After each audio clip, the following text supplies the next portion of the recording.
Eduardo pediu para eu avisar o final da fábula. O rei perdoou aquele servo. Eu queria chamar as crianças aqui na frente para nós orarmos. Elas serão ministradas ali na salinha, de acordo com a idade delas.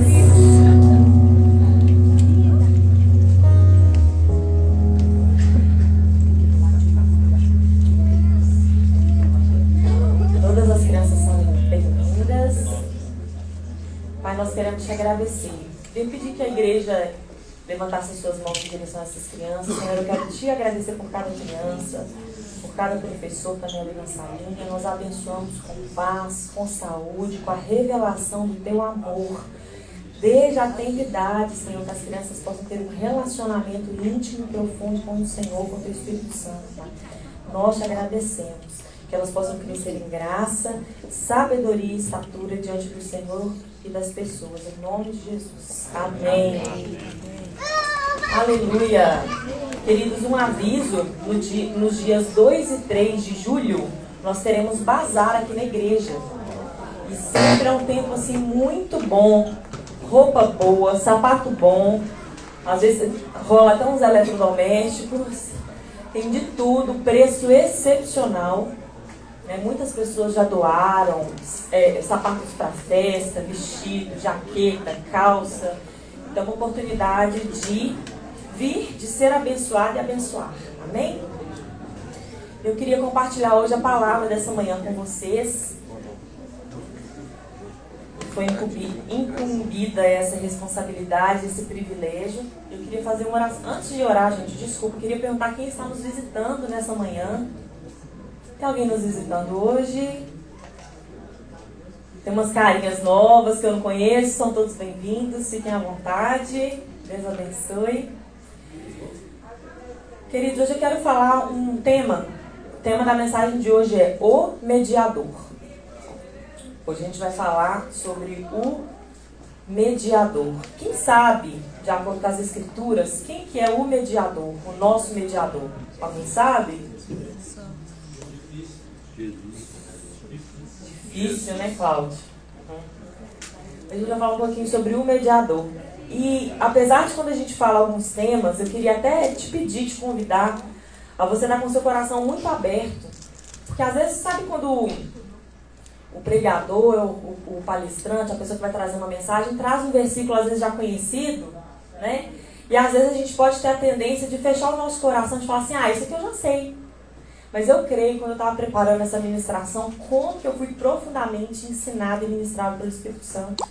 Então eu queria te encorajar para você abrir, dilatar bem o seu coração, não pensar, essa palavra é para o fulano, essa palavra é para o Beltrano. Se você está aqui, se você está ouvindo essa mensagem hoje, nessa manhã, essa palavra é para você, é para mim. Amém? Então eu quero fazer só uma oração antes da gente começar. Pai, nós convidamos a tua presença. O Senhor já está aqui desde o início da nossa reunião, Pai, nos ministrando, tocando, nos convencendo, nos curando. A tua presença é um presente para nós, Pai. E eu peço, Pai, que o teu Espírito Santo possa mesmo ministrar cada um de acordo com a sua necessidade, Pai. Que o Senhor quebre da nossa mente, do nosso coração, toda fortaleza, todo pensamento errado, todo engano de Satanás, Pai. Que hoje seja um dia da luz ser lançada sobre as nossas mentes e corações, em nome de Jesus. Amém. Amém.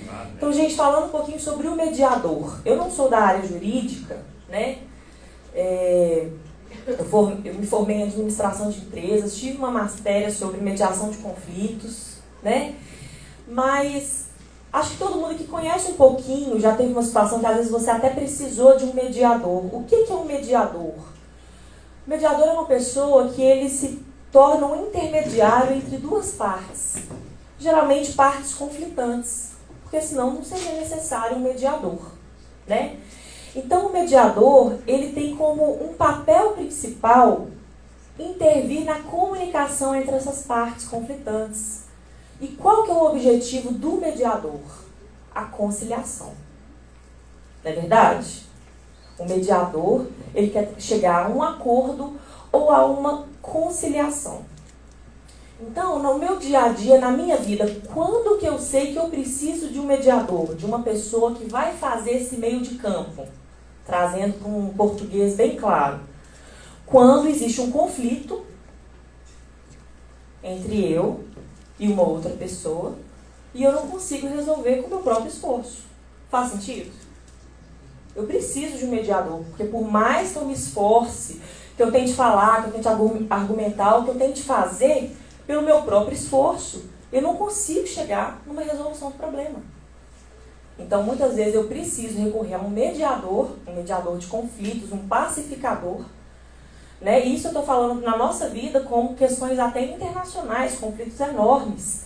Né? O conflito do Oriente Médio, quantos mediadores e pacificadores já trabalharam em questões profundas, históricas, complexas, tentando trazer um acordo entre partes conflitantes, né? Então, eu sei que eu preciso de um mediador quando eu não consigo resolver o meu problema sozinho. Esse é um ponto, ok? Um outro ponto, você vai querer contratar um mediador que não tem empatia com você ou com a sua causa? Vai querer? Um mediador que lá no fundo, assim, ele não gosta muito de você, né? Ou vamos supor, igual eu falei aqui do conflito Israel-Palestina, chamaram um judeu ortodoxo para ser o mediador. Os palestinos vão ficar confortáveis com essa situação? O mediador, ele precisa ser imparcial. Teoricamente, se você for ler, não estou falando, nem cheguei na Bíblia ainda, se você for ler, um mediador, ele precisa ser uma pessoa imparcial. Uma pessoa que conhece os dois lados, que se identifica com os dois lados e que ele não quer puxar sardinha nem para um lado nem para o outro. O objetivo dele é resolver de forma satisfatória aquele problema. Esse é um bom mediador. Quando você vai no Google e pergunta requisitos para ser um mediador de conflitos, pode aparecer lá, você é bacharel nisso, ter curso nisso, ter curso naquilo, mas na prática, além de uma capacitação teórica, a pessoa precisa ter uma graça, ser um pacificador, de realmente ter aquela empatia, de querer realmente trazer o melhor, aquela resolução do ganha-ganha. As duas partes ficam plenamente felizes porque aquele conflito foi resolvido. Tudo bem até aí? Sim. Então, a verdade, por que eu estou falando de um conflito? A verdade, quando nós olhamos para a Bíblia, para todo o objetivo da palavra de Deus, a realidade é que a nossa condição, todos os seres humanos, desde Adão, com relação a Deus, havia um conflito que precisava ser resolvido, né? Porque nós, como homens, como seres humanos, pisamos na bola, pecamos, e a gente precisa entender, né? Isso a gente sempre fala, eu creio que todo mundo sabe, mas é importante para a gente construir essa linha de raciocínio. Havia um relacionamento perfeito com Deus. O homem foi feito de forma perfeita. Havia um relacionamento íntimo com Deus e nós pisamos na bola, nós pecamos. O pecado por si só traz consequências terríveis, mas a pior de todas, aquele relacionamento foi brutalmente quebrado, rompido. Aquele relacionamento com Deus, né? Então, o pecado, não só o pecado, gente, mas essa natureza pecaminosa que entrou, não foi simplesmente um pecado, foi uma natureza que mudou, nos afastou desse relacionamento com Deus, do nosso amigo, do nosso Criador. Então houve uma inimizade e separação que se instalou na humanidade. E Adão teve filhos, e teve outros filhos, e teve netos e bisnetos, só que essa natureza vinha, né? Em cada ser humano que nascia, havia esse relacionamento quebrado, havia um conflito que precisava ser resolvido, né? E nesse relacionamento com Deus, por mais que a gente se esforçasse por causa dessa natureza de pecado que entrou no homem, que se fixou, né? que tornou parte do homem, era um conflito que o homem não conseguia resolver. Porque a gente, por mais que o homem se esforçasse tremendamente, ele não conseguia mais linkar esse relacionamento com o Pai. Porque, gente, a parte de Deus, a gente está falando a parte do homem. Às vezes a gente entende que a gente nós somos seres humanos. Mas é a parte de Deus. Um Deus santo, um Deus perfeito. A Bíblia fala, não julgará com justiça o juiz de toda a terra. A Bíblia mostra Deus como um juiz justo, perfeito, que criou as leis. Gente, quando Deus estava criando todas as coisas, assim como a lei da gravidade, as leis físicas que a gente conhece, existiam leis espirituais. Quando o homem pecou, já existia uma lei espiritual. O salário do pecado é a morte. Tanto que havia uma instrução clara daquilo que o homem podia usufruir livremente, daquilo que ele não podia tocar. Como que um juiz vai fazer vista grossa? Como? Ah, não, quer saber? Não, vou ignorar. Eu criei essa lei, mas agora vamos esquecer, porque vai ser complicado, né? Então, do lado de Deus havia uma questão de ser justo, que é a natureza de Deus. Se existe a natureza do homem, existia a natureza santa e perfeita e justa de Deus. O conflito estava armado, né? Então, quando a gente olha para o Antigo Testamento, gente, nós como igreja acabamos de ler Levítico, sabe o que a gente percebe? É que a lei ela é tão exigente, Gente, eu lendo, eu falei, não sei se eu comentei, foi com o Bruno, eu falei assim, nossa, às vezes nos nossos dias, na nova aliança, às vezes a gente acha que é pesado servir a Deus. Só ler, dá uma meditadinha no livro de Levítico. Como que era exigente. Gente, na nossa natureza, a verdade é que por mais que a gente se esforce, ninguém, nenhum ser humano, sequer, por mais bondoso que se considere, conseguiria cumprir sempre, cabalmente, a lei perfeita de Deus. Não dá. Por isso que haviam os sacrifícios para a remissão da culpa, né? Então a gente precisa entender que o pecado é o vilão. O pecado nos afasta de Deus. O pecado ele não é tolerado e ele não será tolerado. Hoje em dia a gente fala tanto de amor, tudo virou amor. Há uma banalização assim, generalizada do amor. O mal é o amor. Se é que eu me sinto confortável, aí cabe. Deus não é o nosso padrão. Deus é santo.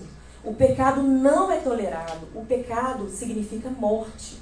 Significa separação de Deus. Né? Então, como que eu sei, Camila, que eu... né, eu acho que é uma pergunta até... nem precisa ser feita, né? Ah, como eu sei que eu sou um pecador? Acho que a nossa própria consciência nos condena. Né? Todo mundo sabe que não é perfeito. Efésios 2, 1-3 fala assim: Ele vos concedeu a vida, estando vós mortos nas vossas transgressões e pecados, nos quais andastes no passado, conforme o curso deste sistema mundial, de acordo com o príncipe do poder do ar, o espírito que agora está atuando nos que vivem na desobediência.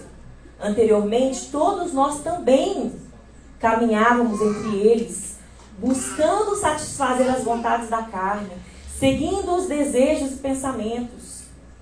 E éramos, por natureza, destinados à ira. Todos nós éramos, por natureza, essa natureza pecaminosa, destinados à ira, destinados ao castigo, destinados, né, ao juízo de Deus. A Bíblia fala, não há nenhum justo, nem ao menos um. Tem outro texto que fala assim, aquele que diz que não tem pecado é mentiroso. Já é o pecado dele, né?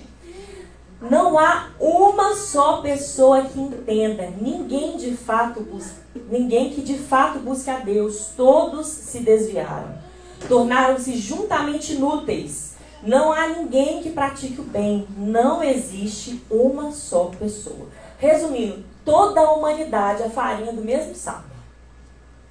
Não há. Então, se todos os homens, não tem um representante, não tem ninguém. Não tem. E Deus perfeito, santo, justo, qual que vai ser a solução para esse problema? Qual, né? Então, quem poderá apagar a nossa culpa? Como será necessário isso?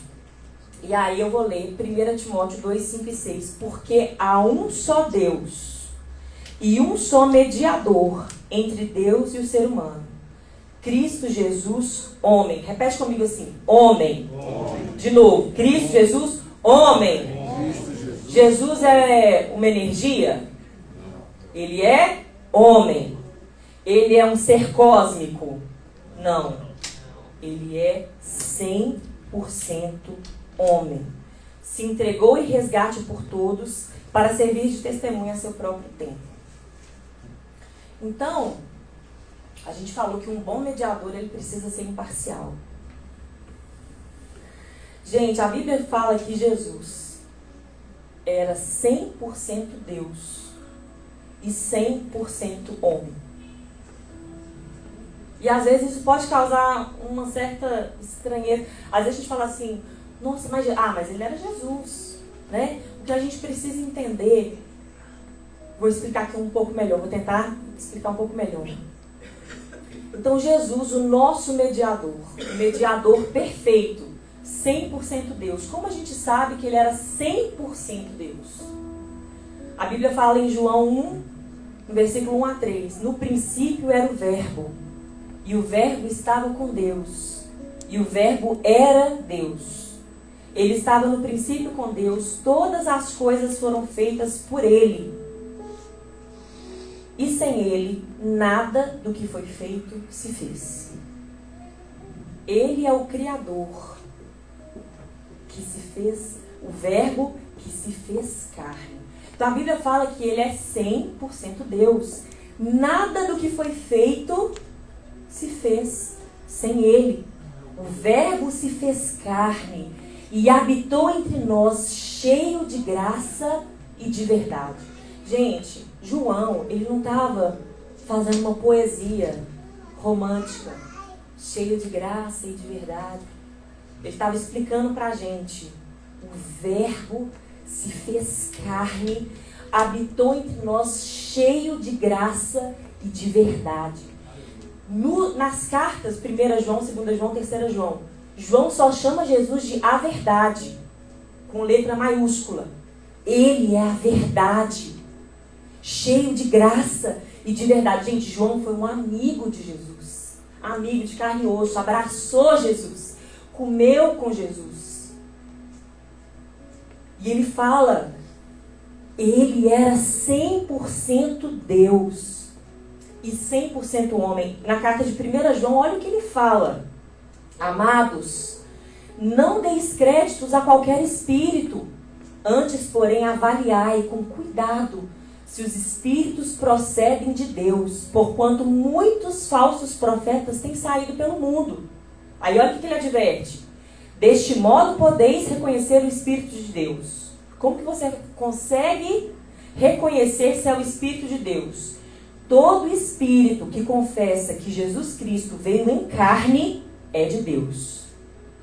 Mas todo espírito que não confessa Jesus não provém de Deus. Ao contrário, este é o espírito do anticristo, a respeito do qual tendes ouvido que havia de vir e presentemente já está no mundo. Gente, às vezes é muito bonito, mas a gente precisa entender um Jesus não segundo a minha teologia, um Jesus conforme a minha imagem, conforme... Não é um Jesus conforme o que eu quero que ele seja. É um Jesus que ele é chamado de a verdade.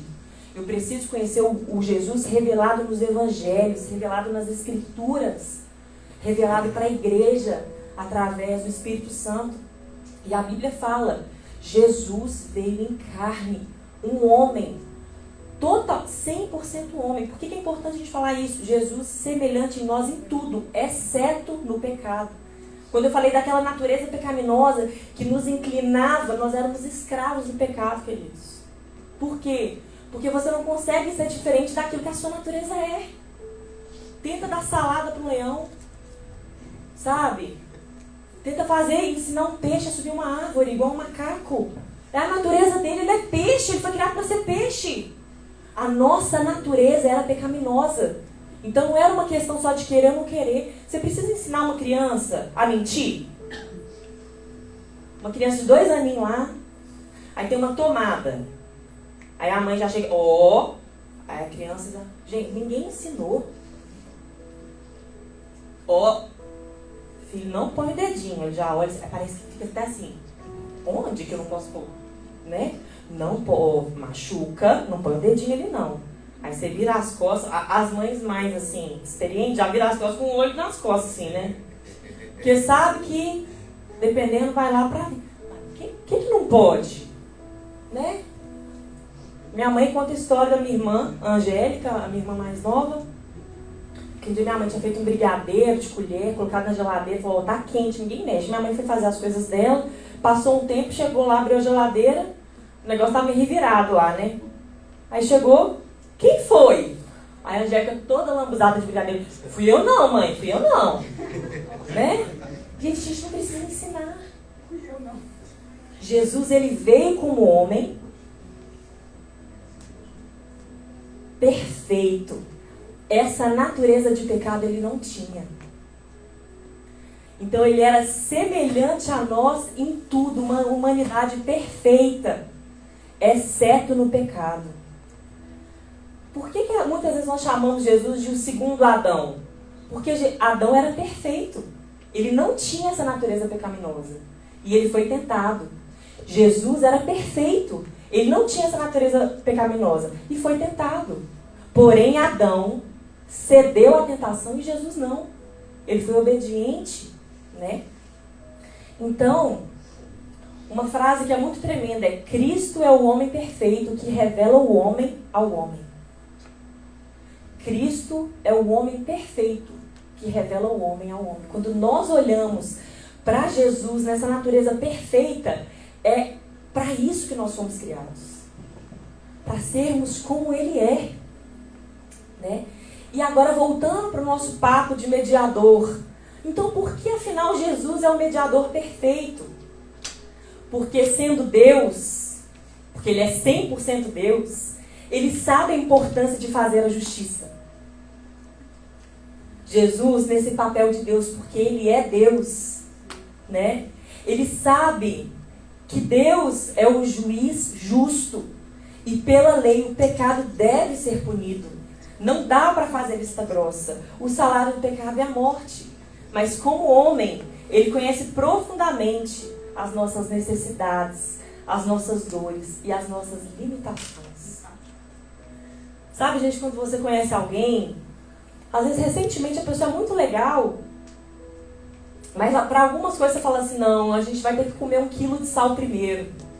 Né? Às vezes a gente fala assim, não, vamos deixar, a pessoa chegou agora, já está querendo sentar na janelinha, né? Vamos comer 1 quilo de sal primeiro, vamos conviver um pouquinho primeiro, né? Jesus, gente, é muito incrível, porque Jesus, ele veio e ele calçou as nossas sandálias, sabe? Eu queria até falar, vou até pular aqui, que eu coloquei uma ordem, mas cuidado com essa ilustração de um Deus que entregou o seu Filho da seguinte forma.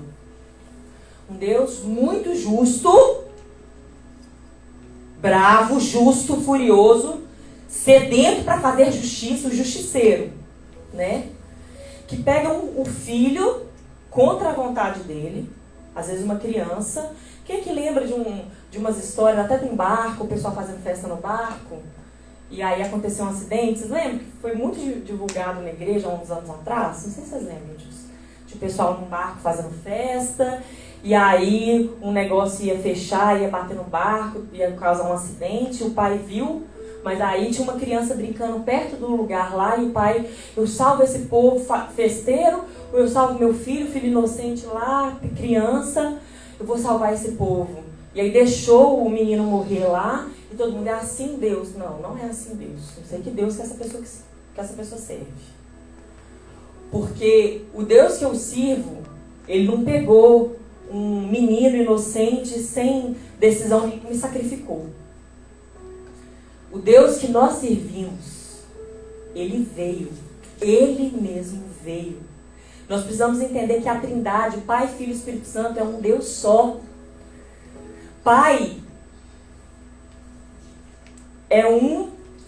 Não é nome, é um título que indica uma posição.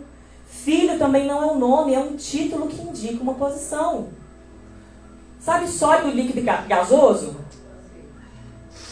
É água. Mas tem o sólido, o líquido e o gasoso. Gente, todo exemplo é meio esquisito, tá? Não me tenha como... Tenta entrar aí no raciocínio. Quando nós falamos de Deus, Ele é um só. Mas existe o Deus Pai, o juiz justo, que Ele mesmo veio como homem. Nessa posição de filho. O próprio Deus se esvaziou. Foi Ele. Porque às vezes quando a gente fala que Deus enviou o seu filho, está parecendo que Deus enviou outra pessoa para resolver o problema. Era Ele. Ele é o verbo que se fez carne. Ele se fez carne. Ele não fez outro carne. Ele veio. Esse Deus, juiz justo, não é um juiz cruel. Ele veio e se fez carne e conheceu e andou conosco. E quando eu falei de comer esse quilo de sal, Ele andou conosco com as nossas sandálias. Gente, você consegue imaginar as pessoas falando com João Batista assim: João, você que é o Cristo? E João falasse assim: não, aquele que vem após mim, eu não sou digno de desatar a correia das sandálias. Eu batizo vocês com água, mas virá aquele que batizará vocês com Espírito Santo e com fogo. E Jesus, quando apareceu para ser batizado, João, não, eu não posso te batizar. Eu sei quem você é. Você é o próprio Deus. Como que eu posso te batizar? E Jesus falou assim: João, é para cumprir toda a justiça, eu preciso ser batizado. Eu quero me identificar com vocês em tudo. Eu me identifico com vocês em tudo. Gente, imagina Jesus sendo batizado por João. Vocês conseguem entender a profundidade disso? Né? A Bíblia fala, Efésios 2, 4-10, porquanto pela graça sois salvos, por meio da fé. E isso não vem de vós, é dom de Deus.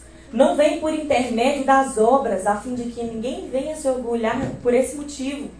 Pois somos criação de Deus, realizada em Cristo Jesus, para vivermos em boas obras, as quais Deus preparou no passado, para que nós as praticássemos hoje. O que a Bíblia está nos falando hoje? Aquela natureza de pecado que nos fazia escravos. Obrigatoriamente nós iríamos sempre repetir os mesmos erros, escravos, mergulhados nos nossos delitos. Nós agora recebemos uma nova natureza. A natureza do próprio Deus, para que a gente não tenha mais essa necessidade, essa obrigatoriedade de viver no pecado. A Bíblia está falando, se hoje você consegue viver em boas obras, é por causa da nova natureza que você recebeu em Jesus. Por isso que ninguém precisa se gloriar, porque tudo foi por Ele, para Ele, por meio dEle. Se hoje nós conseguimos ter uma vida de santidade, uma vida de boas obras, uma natureza restaurada, foi por causa desse sacrifício maravilhoso do Senhor. Então, quando nós andamos em boas obras, é uma evidência dessa nossa natureza, não um esforço para sermos aceitos diante de Deus. Ele foi esse mediador perfeito. João 10, 27, 30, Jesus disse: eu e o Pai somos um. Quando a gente falou que foi o próprio Deus que veio. Então, queridos, um outro ponto que eu quero colocar aqui. Jesus se entregou por nós. Tem uma frase que eu gosto muito que fala assim: o amor é o que o amor faz. O amor é o que o amor faz. Uma pessoa que fica falando, eu te amo, você é tudo pra mim, né? Mas não faz. É uma coisa assim que às vezes dá um nó na cabeça da gente. Não faz sentido. Então o Senhor, Ele se entregou voluntariamente por nós. Porque Ele nos amou, né? Todo o castigo que merecíamos foi derramado sobre Jesus, o Filho de Deus. O sacrifício de Jesus foi perfeito. E sabemos que foi totalmente aceito pelo Pai por causa da ressurreição do nosso Senhor. O bom mediador pode também ser chamado de pacificador. Gente, o trabalho de Jesus como nosso mediador foi perfeito. Aquele conflito inicial, que era um conflito assim, meu Deus, não tem como resolver, foi completamente satisfeito. Porque de um lado, do lado de Deus, o justo juiz, o pecado foi cabalmente julgado na pessoa de Jesus. Houve uma sentença de morte. Foi completamente satisfeito. E do nosso lado, né, se o pecado foi julgado, nós fomos restabelecidos com o Senhor. Então o pacificador é aquele que restabelece a paz, apazigua, serena, tranquiliza, acalma, abranda. Acabou, foi resolvido. Nós não temos mais nenhuma dívida diante de Deus. Gente, isso traz um alívio. Eu lembro quando eu ouvi mesmo a mensagem do Evangelho. Eu tinha lá pelos meus 15 anos, apesar de ter crescido na igreja, quando eu realmente entendi, quando eu me senti perdoada. Gente, parecia que eu estava assim, andando nas nuvens, 2 semanas assim. Que fardo pesado. Não sei que quem já viu o filme ou leu o livro O Peregrino. É um livro muito famoso, muito conhecido. E lá fala de um personagem. O personagem principal se chama Cristão, né? E ele anda durante uma parte do livro com como se fosse um saco, um peso enorme nas costas. E ele vê que há uma destruição que vai se aproximando. Mas existe um outro personagem que chamou o Evangelista, que o encoraja. E em certa parte do livro, ele vê como se fosse uma luz, um feixe de luz, e ele carregando aquele peso pesado, aquele fardo terrível. E ele pergunta para o evangelista o que é aquele feixe de luz, e o evangelista fala, é a porta estreita. Como que você passa por uma porta estreita com um saco enorme de peso, culpa, pecado? Quando você vai passar por uma porta estreita, cabe só você, não é? Você tem que abandonar o peso, a vergonha, a culpa, a dívida. Você entra, só você. É um novo e vivo caminho que você vai passar, só você e o Senhor. Aquela luz iluminando o seu caminho e todo aquele peso, aquele fardo, totalmente deixados para trás.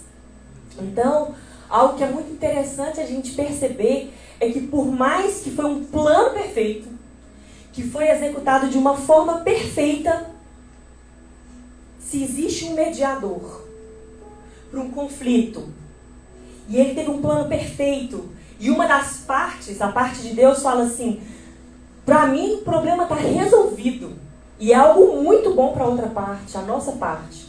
Mas se eu falo assim, não, eu não quero, existe acordo? É como um remédio, é como se Deus tivesse desenvolvido um remédio assim, perfeito para a cura de todo o nosso mal. E ele fez tudo. A gente não fez nada. Ele fez tudo. E ele te entrega o remédio, gente. Jesus não vai fazer assim, enfiar antibiótico, né? Ele não vai forçar você a tomar. Ele preparou tudo, ele pensou em tudo, ele fez o plano perfeito, ele se entregou. E ele fala assim, toma, a solução está aqui. Mas ele não vai enfiar goela abaixo. Você ainda, por mais louco que seja, você ainda pode falar assim, eu não quero. Eu gosto desse fardo. Eu já acostumei, eu tenho até uma corcunda aqui que já está adaptada. Né? Gente, o Senhor, como perfeito mediador, ele fala assim, toma, aceita, usufrui. Né?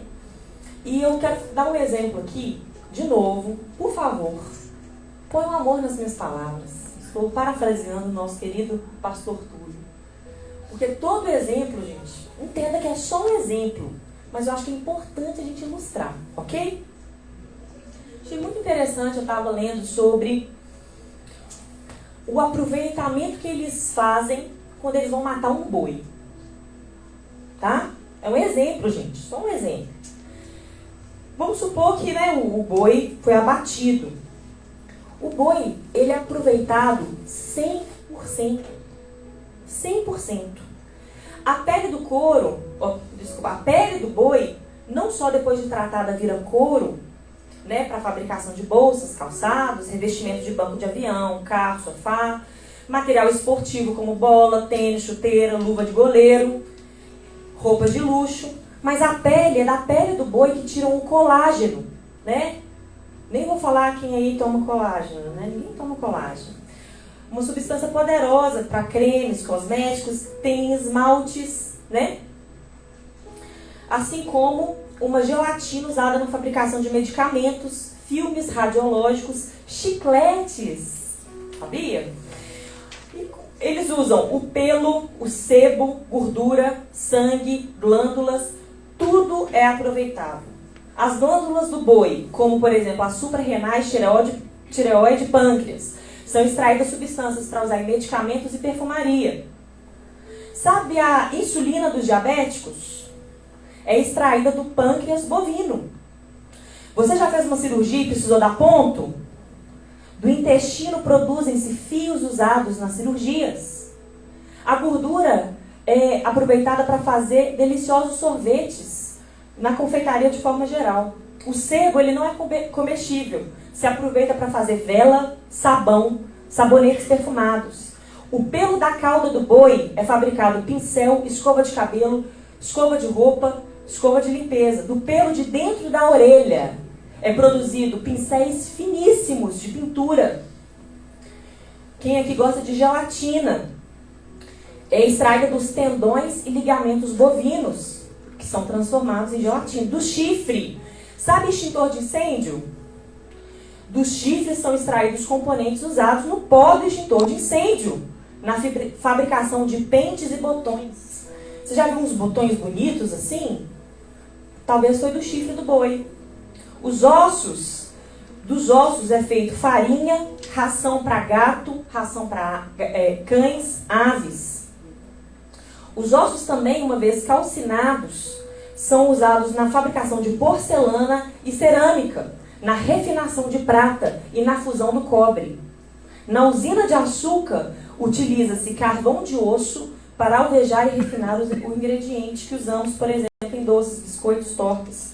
O sangue do boi é aproveitado na produção de plasma, de soro. O plasma usado na fabricação de embutidos e o soro, confeccionam-se vacinas. E vai falando. Eles pegam tudo. Se você olhar algumas tribos indígenas, né? Matou o animal. Aquele sacrifício vai ser para eu comer, para me alimentar. Em respeito àquele animal, vão aproveitar tudo que a gente puder desse bicho. A pena vira isso, isso vira aquilo, isso vira aquilo. Né? Imagina você matar um boi, pegar uma costela e jogar o boi no lixo. Aquele sacrifício tem que valer a pena e tem que ser totalmente aproveitado. É uma forma até de respeitar aquele animal. De novo, gente, eu só estou dando um exemplo, ok? Mas o que eu quero falar com vocês é o seguinte: imagina o sacrifício de Jesus por nós. Imagina o preço que ele pagou de se esvaziar totalmente da sua deidade, de caminhar conosco, de sentir as nossas dores, de sofrer, de morrer no nosso lugar. Esse mediador perfeito que desde o início de tudo já tinha esse plano de redenção para nós. Como a gente pode ignorar tamanho sacrifício por nós? Você honra Jesus quando usufrui totalmente dos benefícios que ele pagou e nos deu. Se ele se sacrificou e nos deu tudo, Sabe quando você compra um presente caro para alguém que você ama? Você comprou uma bicicleta para sua filhinha e aí ela não quer usar, ela não quer gastar, né? Ah, eu não mereço. Quanto mais ela gastar, quanto mais ela usar, mais quem deu o presente fica alegre. Porque ela está usando, ela está usufruindo. Ela está usando, valeu a pena o preço que eu paguei. Eu paguei um preço tão alto para ficar encostado, para ser ignorado. Quanto mais você usufrui, maior a alegria do Senhor. Jesus disse, deixa eu lembrar o versículo direito. Jesus disse, né? Se eu errar, alguém me corrige aí. Me alegrarei do fruto do seu penoso trabalho. E se alegrará do fruto do seu penoso trabalho. Valeu a pena.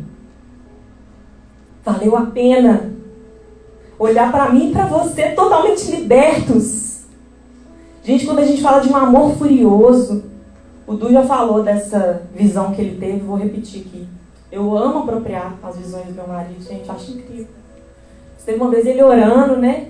E Deus trouxe a revelação desse amor furioso. Ele viu como se fosse uma estrela, assim, um feixe de luz. Como se fosse Jesus chegando depois que ele foi crucificado no inferno. A Bíblia fala que o Senhor foi no porão dos mortos, no inferno, no nosso lugar. E tomou as chaves da morte e do inferno, das mãos de Satanás com toda a autoridade. E ressurgiu ao terceiro dia e é o nosso mediador perfeito, o nosso libertador. E essa visão que o Eduardo teve quando ele estava orando, ele viu como se fosse uma luz. E Jesus chegando lá, e aquele tanto de gente acorrentada. Usa a sua imaginação aí, irmão. Pensa como que deve ser o inferno, densas trevas, o verme que nunca morre, as pessoas acorrentadas, presas. E Jesus não era um bom samaritano, pegando a chave, falou, querido, vamos sair daí. Um amor furioso, correndo, quebrando tudo. Arrebentando, derrubando parede, tirando as pessoas lá de dentro. Esse é o amor do nosso Deus, um amor furioso. Queridos, eu creio que nós como cristãos, a gente precisa ter a revelação dessa nossa nova natureza. Se você ainda não crê, se há alguém aqui no nosso meio que ainda não recebeu Jesus como esse mediador, esse pacificador, ele fala assim, eu aceito esse acordo. Obrigado, eu sei que eu não mereço, mas eu aceito que Jesus morreu no meu lugar e pagou toda a minha dívida. Eu quero viver uma vida leve, uma vida nova. Eu quero receber essa nova natureza para não ser mais escravo desse pecado, dessa vida miserável que eu tenho levado. Talvez você entrou assim aqui nessa manhã. Ou talvez você precisa simplesmente se lembrar. Olha o que a Bíblia fala, 2 Coríntios 5, 17 e 19. Portanto, se alguém está em Cristo, é nova criação. As coisas antigas já passaram. Eis que tudo se fez novo. Tudo isso provém de Deus, que nos reconciliou consigo mesmo. Mais uma evidência, que foi o próprio Deus que veio. Ele nos reconciliou consigo mesmo, por intermédio de Cristo, e nos outorgou o ministério da reconciliação, pois Deus estava em Cristo, reconciliando consigo mesmo o mundo. Aleluia. Não levando em conta as transgressões dos seres humanos, e nos encarregou da mensagem da reconciliação. Deus estava em Cristo, reconciliando consigo mesmo o mundo. Amém. Era o próprio Deus na pessoa de Jesus. Se da nossa parte, quando eu falei do mediador, né? Se da nossa parte, pelo nosso esforço, a gente não poderia resolver o conflito, da parte dele ele poderia. Tinha um preço a ser pago e ele pagou o preço, né? Então, aquele que crê verdadeiramente no Filho de Deus recebe um selo no seu coração. Que ao mesmo tempo é uma marca diante de Deus, porque nós somos perfeitamente aceitos por causa dessa marca. Gente, imagina só. Você tem uma dívida enorme. você tem uma dívida enorme. Mas aqueles que creem no sacrifício de Jesus, você recebe uma marca. A Bíblia fala dessa marca. A gente não vê aqui, porque os nossos olhos são de carne. Como os olhos que a terra há de comer, né? A gente é aqui, carne. Mas existe uma marca, um selo, uma evidência naqueles que creem. E nós somos perfeitamente aceitos pelo justo juiz, o santo juiz. Quando ele olha para nós e ele vê essa marca, a dívida dele já foi completamente paga. Eles aceitaram toda a mediação, a pacificação. Então nós recebemos essa marca, mas não só isso. Recebemos uma nova natureza que nos livra da obrigatoriedade de viver em desobediência. É uma capacidade divina de viver uma vida santa. Você não é mais escravo do pecado. E às vezes pode falar assim, Camila, mas como que é isso? Eu continuo pecando. Então eu quero te lembrar, você precisa crer que você tem essa nova natureza. Você precisa sempre se lembrar quem você é. As nossas atitudes vão acompanhar as nossas crenças. As nossas atitudes acompanham a forma que a gente entende. Quando eu entendo que eu tenho essa nova natureza, que eu sou perfeitamente, completamente perdoada. Jesus, o justo juiz, não está mais procurando pecados para julgar. A situação foi cabalmente resolvida em Jesus. Se Jesus foi punido, se eu errar, eu vou ser punida de novo? Se eu creio, se eu tenho esse selo, já foi completamente quitada a minha dívida. Imagina que eu tenho uma dívida com a Maísa. Eu tinha uma dívida muito cara, de 50 mil reais com a Maísa. E eu não tinha absolutamente como pagar. Não tinha. Mas veio alguém e falou assim, ô Maísa, eu vou pagar a dívida dela. Toma aqui 10 bilhões de reais.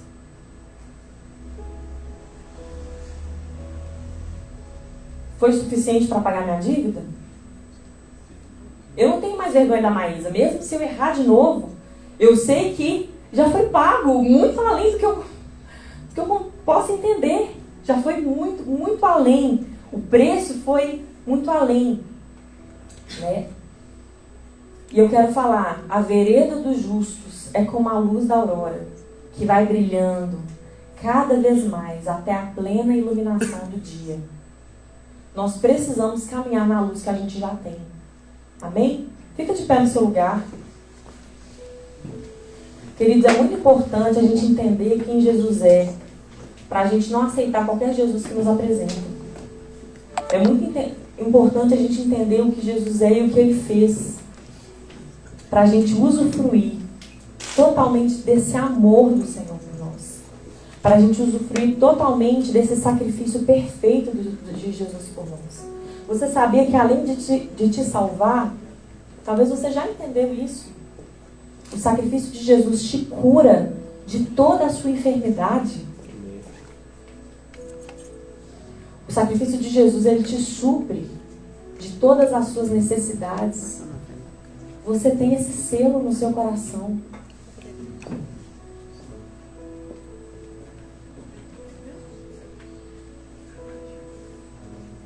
Quando eu conheço o Senhor, eu conheço quem eu também sou. Quando nós olhamos para Jesus, nós entendemos quem nós somos nele. Agora, se nós não olhamos para o Senhor, você pode sentir que você é uma pessoa que está sofrendo, andando aí por aí, abandonada à sua própria sorte. Como se ninguém se importasse com você. Como se você tivesse que viver uma vida miserável longe do Senhor. Como se Deus estivesse sempre querendo te castigar, apontando o dedo para você. A mediação está na mesa. Da parte do Senhor, Ele já fez tudo aquilo que a gente precisava receber. Amém? Fecha os seus olhos nesse lugar. Nós vamos ter um tempo de adoração, de louvor. Quando nós celebramos a ceia do Senhor, nós estamos declarando que nós cremos que nós temos essa marca, esse selo, e que nós fazemos então parte do corpo de Cristo. Nós somos enxertados na videira verdadeira. Então a nossa natureza não é mais uma natureza nossa, mas a natureza que vem dele, aquela seiva que vem dele. Se alguém aqui nessa manhã tem o desejo de entregar a sua vida a Jesus, o que é entregar a sua vida a Jesus? E falar: Senhor, eu entendi que o Senhor já pagou o preço pelo meu pecado para me reconciliar com Deus. E eu aceito essa paz, eu aceito essa reconciliação. Eu preciso de ter todos os meus pecados perdoados. Eu não aguento mais carregar esse fardo pesado. Tem alguém aqui nessa manhã? Levanta a sua mão. Se você quer aceitar o Senhor Jesus como Senhor e Salvador da sua vida.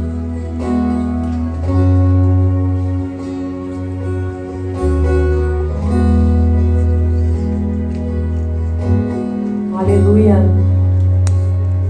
Quanto a nós, eu creio que Deus está trazendo um recado para nós.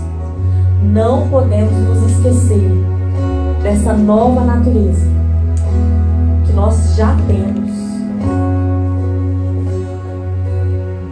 Quando nós celebramos a ceia, nós estamos declarando: eu creio, eu faço parte dos escolhidos, eu tenho o selo do Espírito Santo no meu coração.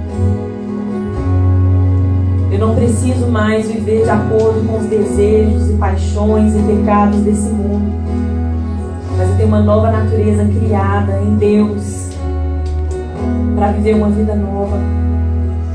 Pai, hoje, toda a nossa reunião nós falamos sobre gratidão. E hoje nós queremos dizer obrigada, Jesus, por ser o nosso mediador perfeito.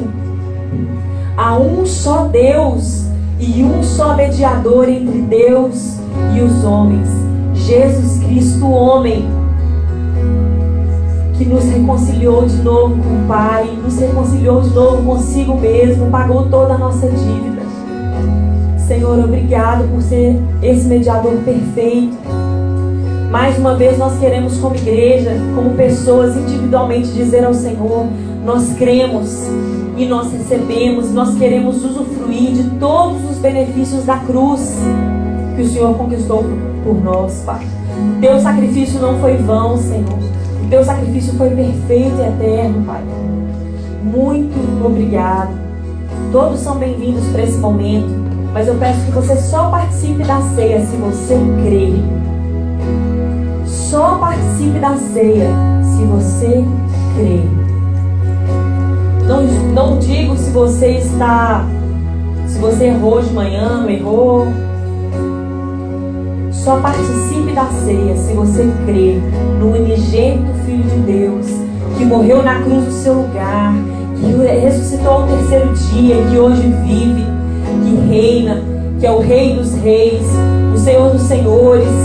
Todas as escrituras de Gênesis a Apocalipse apontam para o sacrifício perfeito de Jesus, o plano de eternidade a eternidade. Ele é Deus, o Verbo que se fez carne e habitou entre nós, cheio de graça e de verdade.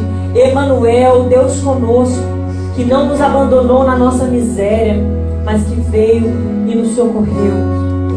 Se você crê, pode comer o pão e tomar o cálice.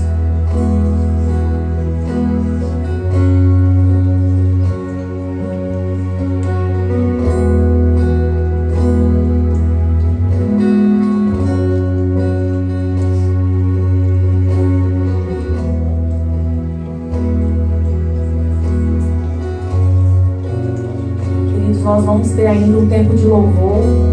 Peço que você ainda fique buscando o Senhor, adorando o Senhor, e depois estamos terminados de